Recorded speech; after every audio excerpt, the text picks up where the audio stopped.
através do seu Filho amado, Jesus. Ele enviou Jesus. Enviou porque amou você. Amou o mundo, ofereceu graça para todos. Alguns resistem a esse amor.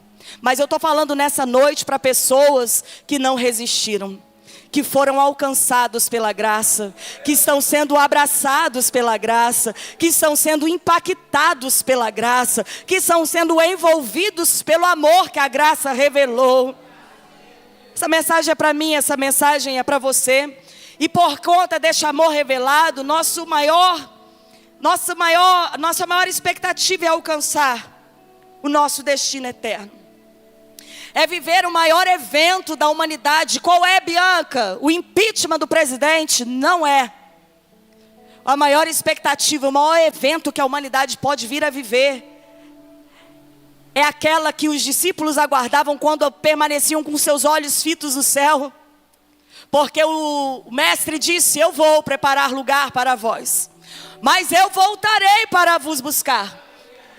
Eles geraram expectativa assim que o mestre foi, assim que o noivo foi, e ficaram olhando para o céu, a ponto de um anjo ter que aparecer e dizer: olha, toca a vida, você vai saber quando ele vier. Porque ainda que ele tenha vindo no primeiro momento humilde, pequeno, sereno, né, indefeso, ele voltará imponente. Ele voltará majestoso. Ele não voltará para ocupar uma manjedoura. Ele voltará sobre as nuvens do céu. Ele voltará poderosamente, Deus. E não haverá ninguém que deixará de reconhecer que Ele é. E diz a palavra de Deus que todo joelho se dobrará, toda língua confessará que Jesus Cristo, oh glória, é a volta de Jesus que nós aguardamos. O cristão realiza obras, o cristão faz planos, o cristão cuida da própria vida, mas ele faz tudo isso com a expectativa de que tudo isso em algum momento seja interrompido pelo anúncio, pelo toque da trombeta, de que Ele está vindo para buscar a sua igreja. Oh meu Deus! Oh meu Deus! E poder estar na presença dEle, poder entrar na Canaã celestial sem temor, poder entrar lá sem medo de que a minha corruptibilidade possa ser fulminada pela santidade dEle. Isso vai ser exterminado, porque nas regiões celestiais tudo aquilo que é corruptível vai ser transformado, o corpo vai ser glorificado, as doenças vão ser eliminadas, a dor vai ser anulada, o pecado já não existirá mais, estaremos frente a frente, face a face com o Senhor. Aleluia, coisa linda. É isso que nós desejamos. E quando Jesus oferece a João uma revelação da leitura que ele faz sobre a igreja, ele está dando à igreja, a nós, a chance de observarmos a nós mesmos neste tempo de espera, para que enquanto aguardamos por esse grande evento que é as bodas do Cordeiro, nós estejamos plenamente alinhados, estejamos plenamente preparados para encontrarmos com o noivo. Todas as vezes que nós falamos de noiva, nós estamos falando de igreja. Toda vez que nós falamos da igreja, nós estamos falando da noiva. E quando fala-se da noiva e da igreja, nós não estamos nos referindo a instituições religiosas. Estamos falando dos salvos, daqueles que foram alcançados pelo amor de Jesus, daqueles que foram, arrancados do seu estado de pecaminosidade. É desse, nós estamos falando de você. Não importa se você é congregacional, batista, metodista, Porta Formosa. Todos os que foram alcançados e resgatados, livres, libertos da escravidão do pecado, e estão inseridos como membros do corpo de Cristo. E devem viver sob a expectativa de que vão retornar ao seu destino eterno. Então Jesus está fazendo uma leitura da igreja dele, na face dessa terra. Ele está observando a igreja de Éfeso, ele está observando Pérgamo, ele está observando Esmirna, ele está observando Tiatira, ele está observando Sardes, ele está observando Filadélfia, ele está observando Laodiceia, ele está observando Quirino, ele está observando a Priscila, ele está observando a Bianca, ele está observando a igreja dele na terra. Ele está fazendo uma leitura de você nesta noite. Ele está passando com o raio-x dele aqui nessa noite. Ele está fazendo leitura daquilo que nós somos, da forma como nós amamos, a forma como nós aguardamos, a forma como nós nos preparamos para Ele, para este grande dia de celebração, que será o arrebatamento da igreja. E eu não sei como você se sente ao pensar que há uma leitura sendo feita da sua pessoa. Porque dentro deste contexto de revelação, aonde Jesus fala, eu conheço as tuas obras, e quando ele diz essa expressão, é uma expressão que denota um conhecimento absoluto. É como se Jesus estivesse dizendo assim, olha, eu não coloquei X9 dentro da igreja não. Eu fui lá e vi, eu conheço. Ou seja, é um conhecimento profundo, é um conhecimento legítimo. Ele sabe, ele tem um conhecimento absoluto. A leitura que ele faz de nós é precisa. Não tem erro, não tem distorções, não tem equívocos. É verdadeiro aquilo que ele, o diagnóstico que ele faz da sua igreja. E quando ele fala, ele se refere a Filadélfia. Quando ele faz a leitura de Filadélfia e se refere a Filadélfia, ele está apresentando Filadélfia para nós nessa noite e para toda a humanidade. Ele apresenta Filadélfia como uma referência. Ou seja, Filadélfia é o ideal de igreja para o noivo. Ela é o ideal. Bianca, o que isso quer dizer? O noivo espera uma igreja perfeita? De jeito nenhum. O noivo espera uma igreja fiel. Uma igreja leal. Ele não espera a perfeição, ele espera a lealdade. E tal lealdade vai se revelar em Filadélfia. Vê se tem Filadélfia do seu lado aí. Vê se tem Filadélfia sentado do seu lado aí. Você consegue identificar Filadélfia? Pode ser que você esteja sentado do lado de Sardes. Pode ser que você esteja sentado do lado de Laodiceia. Talvez você esteja sentado do lado de uma igreja morta. Talvez você esteja ao lado de uma igreja morna. Mas o que a palavra de Deus está dizendo para nós dessa noite é: não importa em o contexto ao qual você está inserido. O que importa é a maneira como você se relaciona com a graça que lhe foi dada. É sobre isso.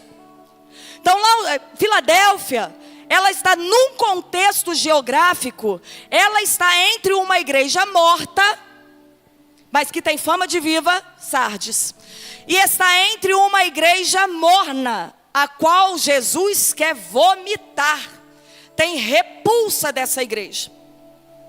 Só que Filadélfia, mesmo estando inserida neste contexto, mesmo estando no meio de igrejas a qual Deus reprovou as suas obras, o noivo reprovou as suas obras, ela não é afetada pelo que está acontecendo à sua volta.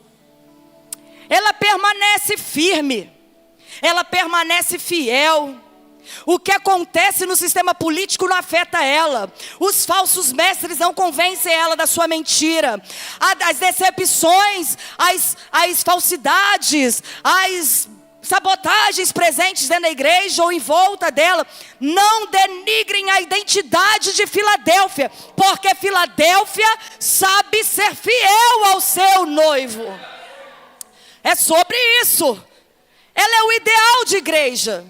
Não é perfeita, mas ela é fiel. Tem crente fiel aqui nessa noite?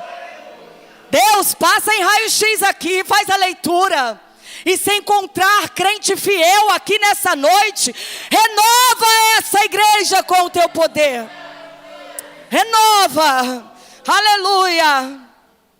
E aí Jesus, gostando do que vê, identificando o que vê, ele vai se apresentar a essa noiva. Ele vai se apresentar como santo. Ele vai se apresentar como verdadeiro, versículo 7. Ele vai se apresentar como santo, como verdadeiro. Sabe o que ele está querendo dizer? Ainda que no meio de vocês hajam os falsos, ou existam, estejam presentes os falsos, eu permaneço sendo verdadeiro e santo no meio de vocês.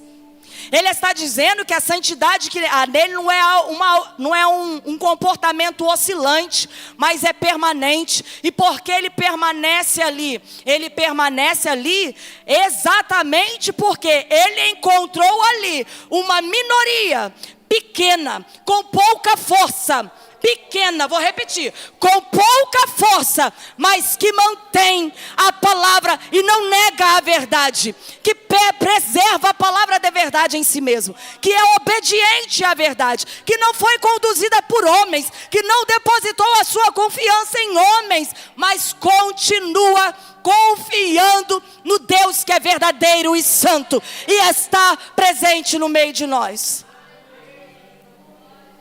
Então, quando eu olho para Filadélfia, eu percebo que aquilo que a gente acha e julga que não deveria estar no meio da igreja, vai estar.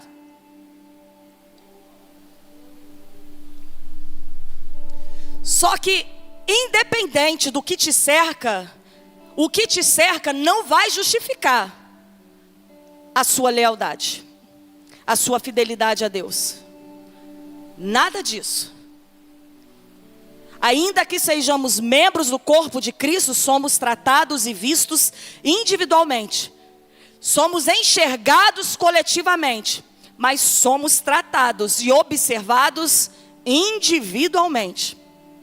Então, quando eu observo Jesus olhando Filadélfia e falando, tem mentira nesse meio, tem falsidade nesse meio, tem um sistema religioso precário nesse meio, tem perseguição nesse meio, mas ao mesmo tempo se revelando como o santo e verdadeiro que está no meio, eu percebo, sabe o quê? Que tudo aquilo que nos frustra, que nós, o diagnóstico que nós fazemos da igreja de forma generalizada, a forma como nós observamos a igreja de Cristo e dizemos, a igreja está precária, a igreja está caída, a igreja está assim, a igreja está assado. Você entra na rede social, tem um monte de dono da verdade aí falando da igreja, sabendo da igreja, conhecendo a igreja, informando sobre a igreja, mas só quem conhece a igreja é aquele que é santo, verdadeiro e é que é capaz de fazer uma leitura precisa das obras dessa igreja.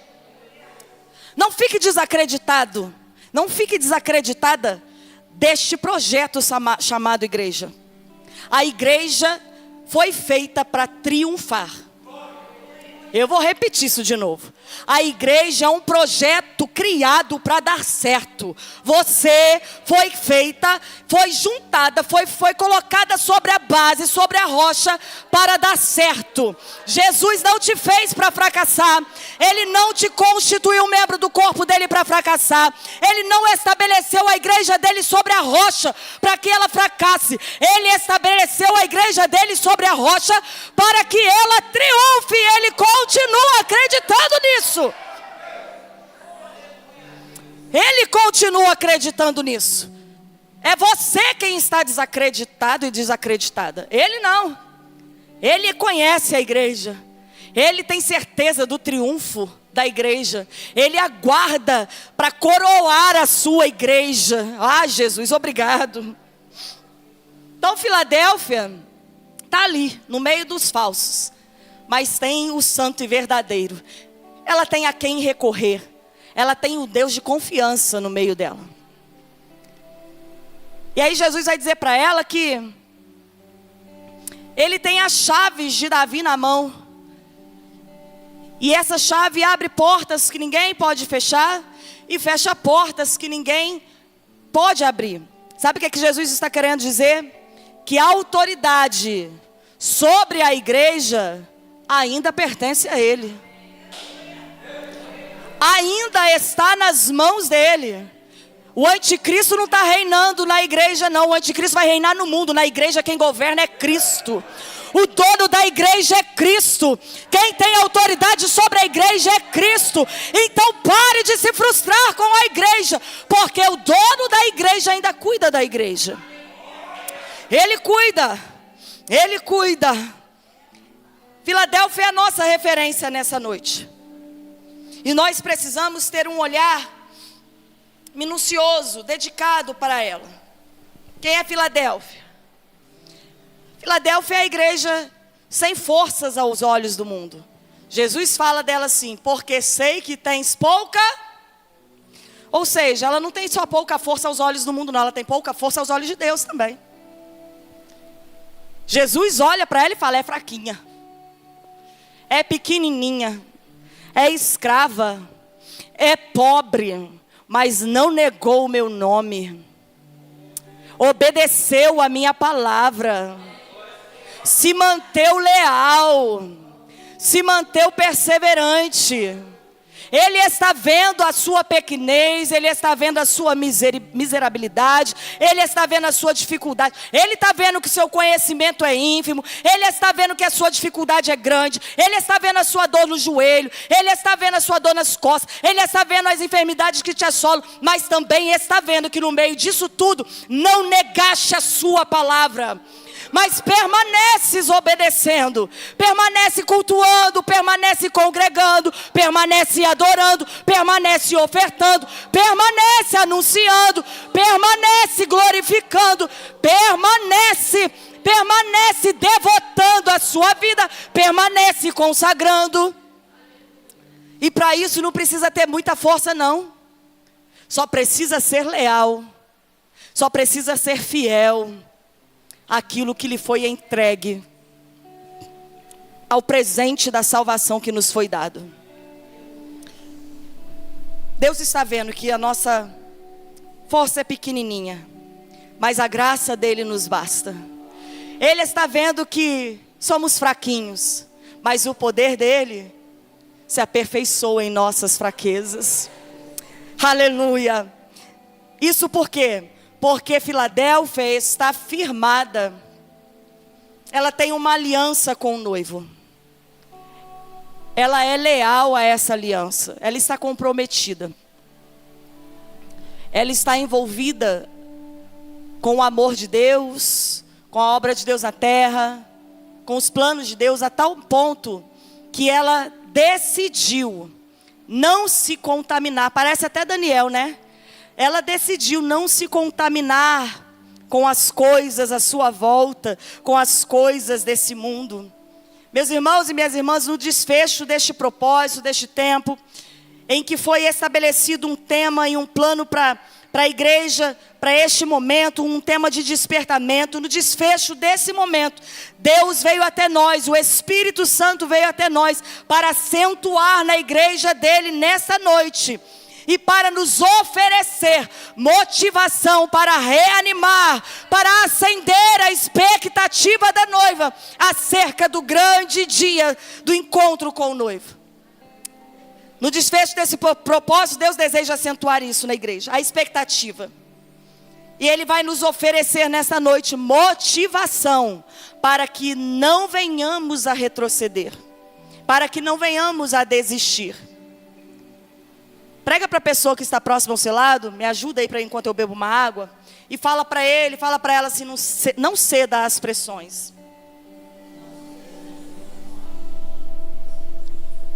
Fala com um pouquinho mais de autoridade, fala com um pouquinho mais de ânimo, fala com mais firmeza. Fala para ele, fala para ela, diga assim: não ceda às pressões. Fala assim: vai vir de todo lado, mas não ceda. Isso, não ceda, não ceda. Não ceda às pressões, não ceda. Filadélfia não cedeu. Filadélfia não cedeu. Filadélfia está situada, como eu disse, rodeada de mornidão, rodeada de ossos secos, mas ela não cedeu ao ambiente aonde ela está inserida. E eu amo observar Filadélfia porque, dentre as demais igrejas, no contexto geográfico em que elas estão inseridas, Filadélfia é a igreja mais jovem dentre as 7 igrejas a qual João escreve as cartas que Jesus revelou. Ela é a mais jovem, ela foi renomeada por volta do ano 90 depois de Cristo. Apesar da sua existência da sua fundação ter acontecido cerca de 180 antes de Cristo, ela veio à destruição por conta de um terremoto, assim como Sardes, e ela foi reconstruída por um outro imperador. Então ela é nova, ela é jovem, porque ela está tendo um recomeço cerca de 90, cerca do ano 90 depois de Cristo. E existe um contexto muito peculiar quando a gente fala de Filadélfia. Por quê? Porque Filadélfia, o significado do nome dela é amor fraternal. Justamente porque esse nome foi atribuído por um imperador, em que ele tinha tanto amor pelo irmão dele, que ele decidiu homenagear o seu irmão com esse nome, Filadélfia, amor fraternal. Só que para além daquilo que Filadélfia se revela em nome, Filadélfia também, ela está num contexto onde ela foi criada e estabelecida com um propósito muito específico. Qual era esse propósito? Filadélfia foi criada e foi estabelecida como porta aberta para difundir a cultura grega, para difundir a cultura islâmica daquela época. Ela foi conhecida como Pequena Atenas. Por quê? Porque ela era rodeada e cercada de muitos ídolos. E havia muita idolatria ali naquele ambiente. Ou seja, Deus fala para Filadélfia que está pondo diante dela uma porta aberta. Ainda que Filadélfia, a igreja em si, esteja num contexto aonde o território foi criado para oportunidades de adoração e reconhecimento de ídolos, imagens. Ela é pressionada de todos os lados. Depois vocês observem o texto com um pouquinho mais de atenção. Por quê? Porque o texto está dizendo que para além de ela ter surgido, a igreja, agora eu estou falando da igreja estar neste contexto de idolatria, e estar rodeada de adoração a tantos ídolos, aonde a cultura grega é extremamente reverenciada. Para além disso, dentro da igreja está aquilo que o próprio Cristo vai atribuir como sinagoga de Satanás. Ou seja, essa mesma igreja tem entre a sua membresia o sistema religioso judaizante extremamente operante, combatendo a obra do cristianismo. Jesus vai se referir ao sistema religioso judaizante presente na igreja em Filadélfia e vai falar que eles são mentirosos. Ou seja, a intenção dos judeus presentes na igreja, ainda que se intitulasse cristãos, não era de boa intenção. O propósito deles era destruir o cristianismo naquele território, para que a religião judaizante pudesse continuar tendo a sua operação de liderança dentro desse contexto, nessa região, para aquele tempo. Estou falando tudo isso para que você possa compreender que a vida de Filadélfia não era um morango, não. Filadélfia não estava vivendo num contexto suave, não era suave na nave, como para a gente é, não. Ela está rodeada de pressão, ela é rodeada pela idolatria. Ela está num contexto onde ela não pode proclamar a verdade com o evangelho de Jesus com liberalidade. E quando ela assim o faz, ela é questionada pelo sistema religioso judaizante. Existe pressão de todos os lados diante de Filadélfia. Mas Filadélfia não cedeu às pressões, não cedeu aos medos. Ela não cede, ela não recua, ela não retrocede. Por quê, Bianca? Porque ela sabe que Deus não tem prazer naqueles que retrocedem. E o que nós vamos observar, olhando para a igreja de Jesus em Filadélfia, é que, ainda que a fidelidade seja uma obrigação, os céus está disposto e determinado a celebrar a sua lealdade. O céu está celebrando a fidelidade da igreja nessa noite. O céu está celebrando as suas dificuldades.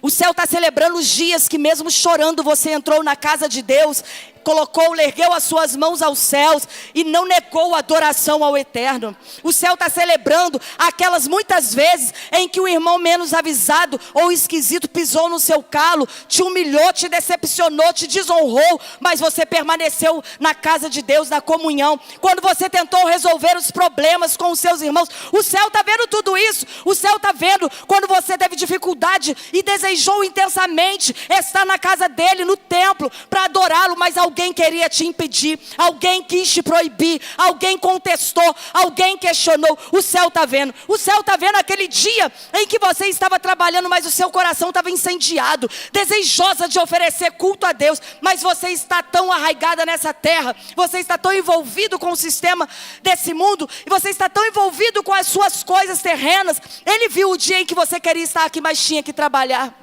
Ele viu tudo isso. Ele viu as pressões que nós sofremos para mantermos firmes a nossa fé. E Ele veio aqui nessa noite para dizer, para mim, para você, Ele disse: Bianca, vai lá e diga para minha noiva, eu celebro a sua lealdade, eu reconheço a sua fidelidade. E eu vou deixar evidências, eu vou deixar marcas. Ele sabe que ser crente não é fácil. Ele sabe porque Ele te deu uma cruz para isso. Ele disse: pega a tua cruz, siga-me. Ele sabe que não é fácil. Ele sabe. Mas Ele quer te dizer, e veio nos dizer, que a sua fidelidade vai ser celebrada. Não somente no grande dia, não somente na celebração das bodas. Ele vai começar a celebrar a sua fidelidade aqui, em vida. A sua lealdade, a sua fidelidade, a sua perseverança, o céu vai celebrar aqui. E você vai saber, porque o céu vai comprovar isso, que vale a pena seguir a Jesus, que vale a pena manter firme a sua fé, que vale a pena congregar, que vale a pena ser leal. Vale a pena, vale a pena. E como que Ele faz isso? Com oportunidades. A lealdade da igreja em Filadélfia rendeu a elas, o céu celebrou a lealdade de Filadélfia com oportunidade. O versículo de número 8 diz que, por causa da lealdade dela, ele diz: tenho posto, é posto, ou seja, ele ainda não vai fazer isso, ele já fez. É posto diante de ti uma porta aberta. Ora, se ele tem a chave de Davi na mão e diz: eu tenho autoridade para governar a minha igreja, ele está dizendo: com base na minha autoridade, eu faço o que eu quero e o que eu posso, o que eu desejo pela minha noiva. E o que ele decidiu fazer? Ele decidiu celebrar a sua fidelidade, colocando de você uma porta de oportunidade. Porta fala de oportunidade, e ele está dizendo: a oportunidade que eu coloco diante de você, ninguém pode fechar. E se eu fechar, ninguém pode abrir. Ele coloca uma porta de oportunidade para a igreja. Sabe por quê? Que até hoje, há 2025 anos, nós seguimos anunciando que Jesus salva, cura, liberta e faz feliz? Porque Ele pôs uma porta diante de ti. Uma porta que ninguém pode fechar. A igreja continua 2025 anos anunciando o reino de Deus, anunciando a glória de Cristo, anunciando a volta de Jesus, porque Ele pôs uma porta aberta. E a oportunidade da igreja fazer missões, da igreja anunciar o reino de Deus, vai manter-se aberta até que Jesus volte para nos buscar. Você tem acessado as oportunidades que Jesus tem colocado diante de você, para manifestar diante dos homens quem Ele é? Oportunidade. Uma igreja fiel sempre terá oportunidade de oferecer, de viver uma vida que dedique a Deus toda a honra, toda a glória, porque dele, por Ele e para Ele são todas as coisas. Sempre. A sua lealdade também é celebrada pelos céus com amor correspondido. Se tem algo que o cristianismo, ele fez por nós, pelo homem, em detrimento a outras religiões, é criar, é possibilitar entre o Criador e a criatura uma fé relacional. Isso é maravilhoso.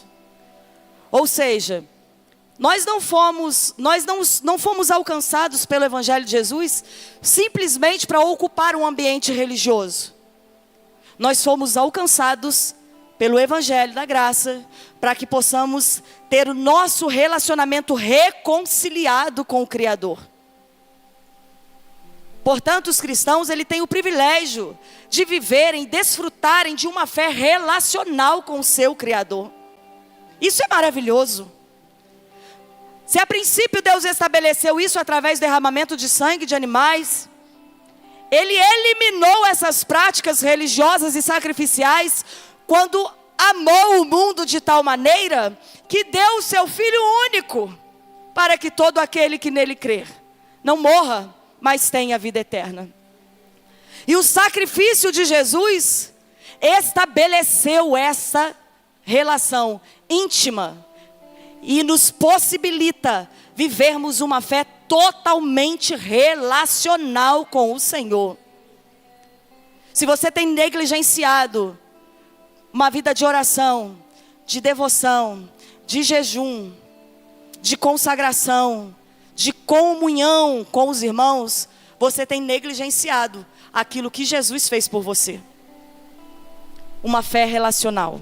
O versículo de número 9 diz que acerca dos leais, dos fiéis, ele, o noivo, vai se apresentar no meio da congregação e vai fazer com que o sistema religioso, que cria tanto embaraço para você se relacionar com o seu Deus, vai fazer com que eles adorem a Deus prostrado aos teus pés. Bianca, adoração é para mim? De jeito nenhum. E Deus que me livre de dizer uma heresia dessa. A adoração é para Deus, mas vai estar aos teus pés, sabe por quê? Porque Deus confia tanto em você. Deus confia tanto em você. Ele fez uma leitura tão precisa da sua vida, que sabe que todo o reconhecimento que você receber da parte dele, você vai devolver para a glória dele. Ele sabe que você pode ser reconhecido diante dos homens, porque você sabe atribuir a Ele o que pertence a Ele. Honra, glória, adoração, louvor sempre pertencem ao nosso Deus. Sempre. E aí Ele está dizendo que Ele confia tanto na nossa lealdade, que Ele vai fazer com que o sistema se renda aos pés de quem tem uma fé relacional, genuína e verdadeira com Deus. E provará diante desses que vivem uma fé religiosa, provará que o que ele ama mesmo não é o derramamento de sangue, é um coração obediente. Porque um coração quebrantado e contrito, disse Davi, o Senhor não despreza. Ele tem e quer ter conosco uma fé relacional. Se você está esperando o arrebatamento da igreja para se relacionar com Cristo lá na eternidade, mas não estabeleceu essa relação íntima aqui, você está com sérios problemas. Porque Ele vai te conhecer e te reconhecer na eternidade com base na maneira como você se relaciona com Ele aqui, enquanto você espera por Ele. Não permita, igreja, não permita que o sistema religioso, a liturgia, os protocolos religiosos que nós criamos te impeçam de acessar o trono da glória de Deus sem nenhuma resistência, sem nenhum protocolo, sem nenhum obstáculo. Deus não colocou obstáculo, pelo contrário, Ele quebrou os obstáculos, Ele tirou o abismo que havia entre você e Ele, só para se relacionar com você. Ele se relaciona. Ele também corresponde à nossa lealdade oferecendo livramento e escape. O versículo de número 10, número 10, diz que acerca da fiel, ele vai fazer dessa como uma coluna no templo. Perdão, nessa parte não. Versículo de número 10, ele diz que Não precisamos temer as coisas que hão de vir. Virou a página, perdão. Versículo de número 10 diz que: porque guardamos a palavra da perseverança, também Ele nos guardará na hora da tentação que há de vir sobre todo o mundo, para tentar os que habitam na terra. A sua lealdade vai ser celebrada pelo céu com livramento e escape. Com livramento e escape. Com livramento e escape. A sua fidelidade não vai ser anulada no dia da tentação, no dia da provação. Ela vai ser devidamente enaltecida com livramento e escape. Sabe o que Deus está falando conosco aqui nessa noite? Eu protejo a fiel. Eu guardo a fiel. Você não vai sofrer dores, mais dores do que o necessário. Deus já colocou o limite nas aflições, para que no tempo das provações, você tenha escape e livramento, como resultado da sua fidelidade. Livramento e escape. E por último, Ele vai oferecer e reconhecer a sua fidelidade, oferecendo a cada um de nós estabilidade. Estabilidade. Diga comigo, estabilidade. Versículo de número 12 diz assim: a quem vencer, eu farei coluna do templo do meu Deus, e dele nunca sairá, e escreverei sobre ele o nome do meu Deus. Fixa aqui. Eu farei coluna no templo do meu Deus, e dele nunca sairá. Como Filadélfia é uma cidade construída sobre um vulcão, e ela os seus moradores viviam aterrorizados por terremotos. Haja vista que a cidade já havia sido destruída em outros tempos, em tempos remotos, em razão dos seus terremotos. Cidadãos de Filadélfia viviam aterrorizados que isso pudesse acontecer, que o vulcão pudesse entrar em erupção. Então o que eles faziam? Para se proteger, eles viviam, em sua maior parte, em tendas, em lugares específicos, do qual eles julgavam ser seguro. Ou seja, nós estamos falando de um contexto cultural e geográfico, de um povo que vivia aterrorizado, porque não havia para eles segurança, não havia estabilidade, eles tinham medo constante. Mas a Filadélfia, a igreja que está situada neste lugar de instabilidade, neste lugar de terremotos, neste lugar de vulcões, neste lugar de riscos e ameaças, acerca da fiel, acerca da Filadélfia, o noivo está dizendo: eu farei de você um ambiente estável. Eu farei de você como coluna do meu templo. Eu falei de você como coluna do meu templo. O que ele está querendo dizer, Bianca? Que a sua fé não será abalada se você permanecer em Deus. Que a sua fé não será abalada pelas ameaças, pelos perigos, pelas afrontas e por tudo aquilo que cerceia a sua fé, se você permanecer fiel na fé que você recebeu. Estabilidade. E num mundo de inconstância, estabilidade é essencial para o tempo em que nós estamos aguardando o noivo voltar. Nós precisamos disso. Por que a carta aos Hebreus foi escrita, que é o texto, a referência para esse tema? A carta aos Hebreus foi escrita por causa da instabilidade dos cristãos naquele tempo. E eu não estou aqui fazendo julgamento à inconstância da igreja no tempo dos Hebreus. Até porque a igreja de Hebreus vivia num contexto de perseguição extrema. Vocês não têm noção. Era gente sendo decapitada, gente sendo queimada. Era cristão morrendo da pior parte, da pior maneira. Eles eram mártires do evangelho. A igreja em Hebreus é assustada, é apavorada. E em razão deste contexto de perseguição, eles estão concluindo que não vale a pena se colocar em risco, não vale a pena congregar. Então eles estão abandonando, não o sistema religioso, eles estão abandonando um princípio que Deus estabeleceu quando congregou o seu povo e tabernaculou em nós. estão desanimados, estão com medo, estão se sentindo ameaçados. E aí o escritor aos Hebreus vai dizer: porque necessitais de perseverança, para que depois de terdes feito a vontade de Deus, só depois disso, possais alcançar a promessa. Ou seja, se você não se sustentar sobre a rocha, que é Cristo Jesus, nós não vamos suportar, nós não vamos dar conta de mantermos a nossa fé firme nele. Não existe fidelidade e lealdade se a construção dessa história não for sobre aquele que fundou a igreja, a rocha, que é Jesus, sobre a verdade que ele ministrou. O que manteve a igreja, o que mantém Filadélfia de pé, é o fato de que ela não nega a verdade que lhe foi confiada. Ela não rejeita o evangelho que lhe foi pregado, mas faz com que aquilo tudo que ela já ouviu da parte de Deus, tudo que ela recebeu da parte de Jesus, se esteja tão arraigado na vida dela, que isso faz com que ela não somente seja ouvinte da palavra, mas praticante da palavra. E no Evangelho de Jesus, segundo escreveu Mateus, capítulo de número 7, Jesus encerra o sermão do monte dizendo: porque todo aquele que ouve as minhas palavras e as pratica, é comparado a um homem sábio, que construiu a sua casa, ou seja, a sua história, sobre a rocha. Vieram ventos, vieram tempestade, vieram enchentes, contudo, a casa não foi arruinada.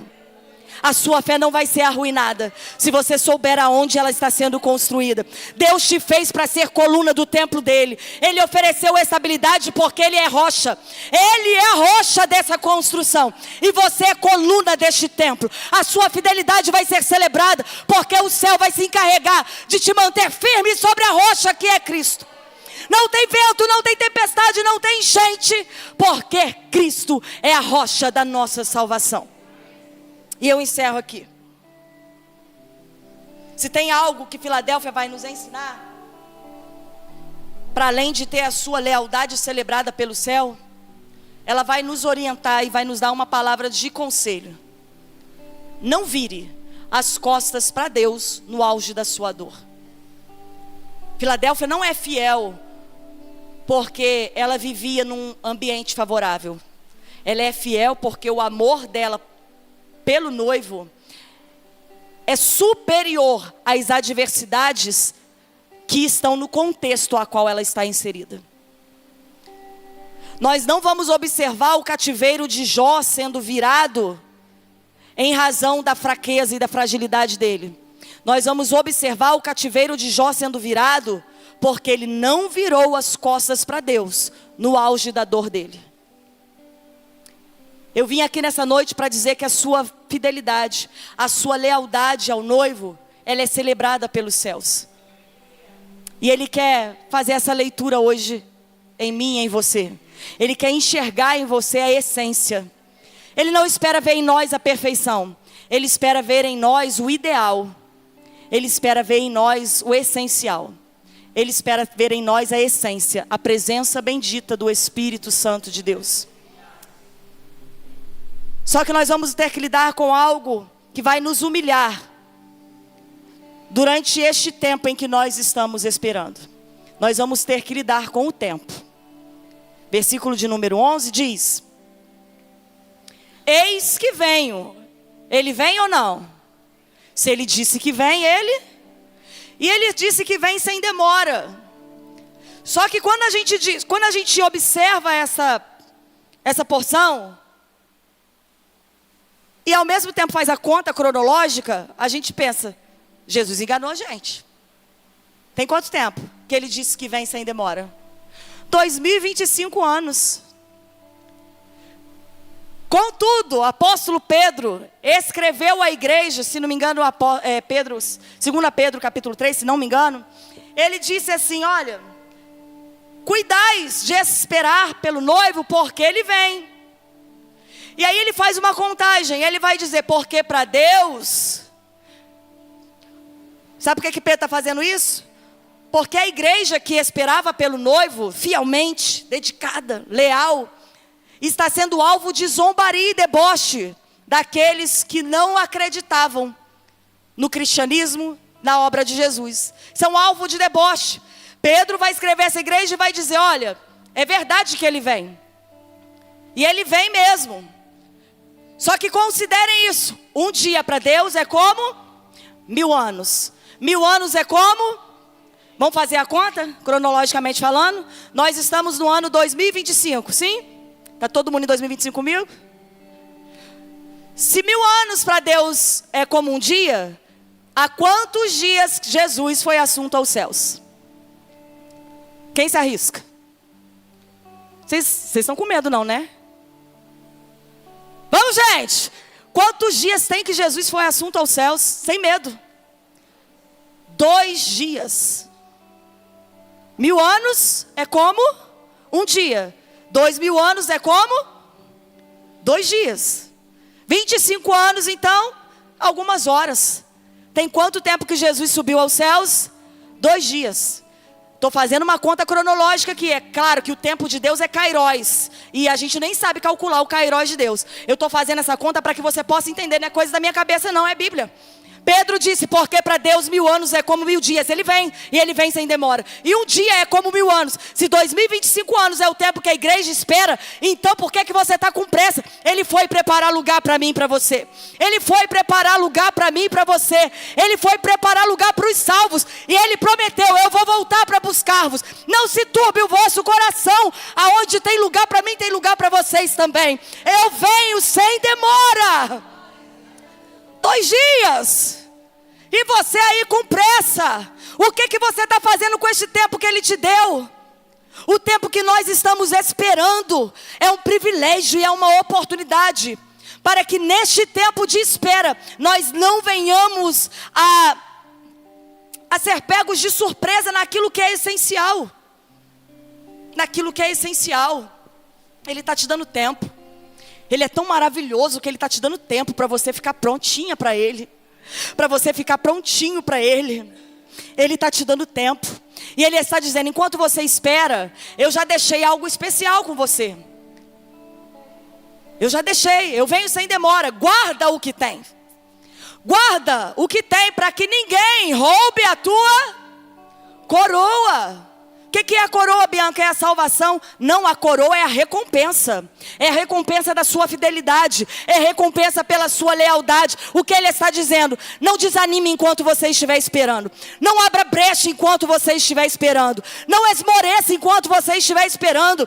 Não desanime. Não fique duvidoso enquanto você estiver esperando. Porque a sua fé, a sua fidelidade, a sua perseverança é extremamente recompensada pelo céu. Não deixa ninguém te tomar o privilégio de ser cristão.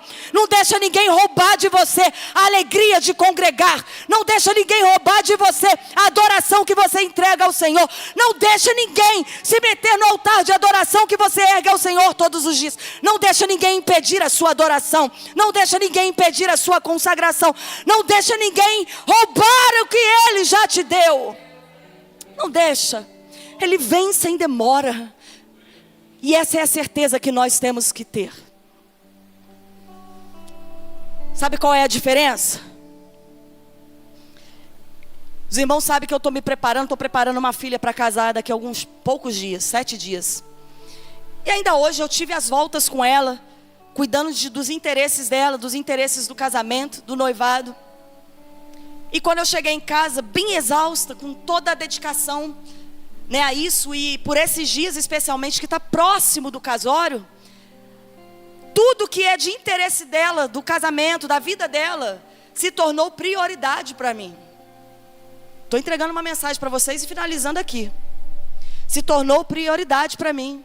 A ponto, irmãos, de eu conseguir articular com meus colegas de trabalho, da onde eu ocupo um lugar em que eu sou, na sociedade em que eu sou significativa e relevante, a ponto de eu pedir um tempo para que eu possa resolver essas questões que se tornaram prioridade para mim até o dia 5 de abril.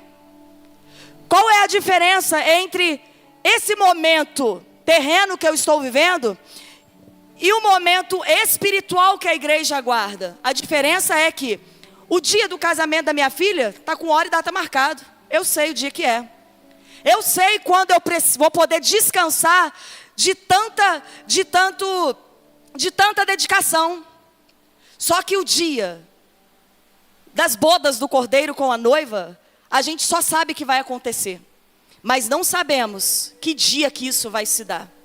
Isso vai exigir de nós atenção redobrada, um estado de prontidão mais efetivo e uma expectativa ainda mais aguçada, porque se a expectativa esmorece em você, a vigilância também se torna precária. A vigilância se torna precária. E é sobre isso que Deus me mandou falar com a igreja. Se não houver em você expectativa por esse dia, como eu estou gerando expectativa pelo dia em que eu entregarei a minha filha ao seu noivo, se não houver essa expectativa de que um dia, daqui a alguns dias, daqui a algum tempo, e não se demora, você vai encontrar com o teu noivo, se você não viver sob essa expectativa, você não vai dedicar tempo e não vai priorizar o tempo que Ele está te dando para você se preparar para Ele. Aonde a sua lealdade, a sua fidelidade vai se revelar neste grande dia. É sobre isso. E é por isso que Ele está nos chamando nessa noite. As oposições ao reino dos céus sempre vão acontecer. E eles estão empenhados em roubar de você e de mim o privilégio, a recompensa de combatermos o bom combate com a nossa fé. Por isso eu te convido a se colocar de pé. Ao que vencer, ao que vencer. Oh, como eu amo essa palavra, ao que vencer. E ao que vencer aqui não está falando de entrar em guerra, não. Está falando de manter-se firme. Está falando de conquistas. Ao que vencer, Ele dará um nome. Sabe o que isso quer dizer? Green card. Ou seja, cidadania. Cidadania no reino. Por que Jesus falou, e eu encerro aqui, essas últimas palavras ao que vencer? Por 3 vezes, com a troca de imperadores em Filadélfia, por 3 vezes, a cidade teve o seu nome alterado. Filadélfia já chamou Flávia, já se chamou Neo Cesareia. Filadélfia já chamou Filadélfia. Por diversas vezes ela teve o seu nome trocado, em razão de quem a governava. Mas Jesus está dizendo, sob o meu governo, eu te darei um novo nome. Sob o meu reino, eu te darei um nome que não lhe será tirado. Ao que vencer, este receberá o nome autenticado pelo cartório dos céus. E Ele está dizendo, a sua cidadania está garantida. Desde que a sua lealdade, a sua fidelidade permaneça comigo até o fim. É até o fim. Tem que ser até o fim. É até o fim. Por isso eu te convido a fechar os teus olhos. Porque agora você vai refletir. Quando foi que você deixou de esperar por Cristo? Quando foi que a sua fé passou a ser vivida de forma rotineira, religiosa, e não ansiosa, e não intensa, entusiasmada, intencional? Se a sua fé deixou de ser entusiasmada, intensa, intencional, é sinal que você baixou as suas expectativas e já não espera pelo noivo do jeito adequado. Quando foi que isso aconteceu? O que é que está roubando a sua atenção? O que é que está roubando a sua atenção? O que é que está te impedindo de gerar maior expectativa acerca do grande dia? Vai ter festa. Não ceda às pressões. Nós vamos ser pressionados de todos os lados, mas a palavra de Deus está nos dizendo, eu estou fazendo a leitura, eu te conheço, eu sei que você pode suportar as pressões. Eu sei que mesmo sendo pequenininha, mesmo sendo frágil, você é capaz de suportar as aflições dessa vida. Ele vai te premiar. Ele vai te premiar. Por isso eu quero orar por você nesta noite. O Espírito de Deus quer gerar em nós nessa hora um espírito de contrição, de quebrantamento. Nós desejamos tanto o avivamento, nós desejamos ser a igreja, a geração do avivamento, mas não consideramos que em Joel capítulo 2, o derramar do Espírito ocorreu logo após um momento de arrependimento, de lágrimas derramadas, de reconciliação com Deus, de conserto diante dele. E porque houve quebrantamento, porque houve contrição, porque houve reconhecimento de falhas, Deus abriu os céus sobre o teu povo e derramou o teu Espírito. Derramou o teu Espírito. E em meio a este derramar do Espírito dele, ele dá a visão de céu se escurecendo. Ele dá a visão de um caos acontecendo na terra. Mas enquanto o caos acontece na terra, a igreja, a noiva, está submergida no ambiente espiritual e sobrenatural de poder. Está envolta a poder, está sendo habilitada, está escondida à sombra do Onipotente, para poder revelar neste mundo e nessa terra o poder do Altíssimo que nos envolve. Fala com Deus agora, fala com Deus, fala: Deus, a expectativa minha estava baixa até aqui, mas a tua palavra nesta noite me renova. A tua palavra nesta noite me levanta. E eu saio daqui hoje, Senhor meu Deus, ansiosa pelo grande dia, por participar da festa das bodas do Cordeiro, por adentrar as portas que me foram abertas no teu reino. Deus, nós celebramos a tua palavra nesta noite. Deus, eu te engrandeço, te exalto. Reconheço o teu governo, o teu senhorio, assim como a tua igreja que aqui se reúne. Faz a leitura aqui, Senhor, nesta noite. Passa em revista neste arraial, Senhor da glória. Não seremos intimidados pelo olhar que sonda-nos, que nos conhece. Mas, Senhor, estaremos envolvidos e abertos para que o Senhor possa entrar para dentro de nós e arrancar de dentro de nós tudo aquilo que nos impede de vivermos uma fé intensa, entusiasmada, operante, fiel, leal, porque o Senhor é digno de todas estas coisas.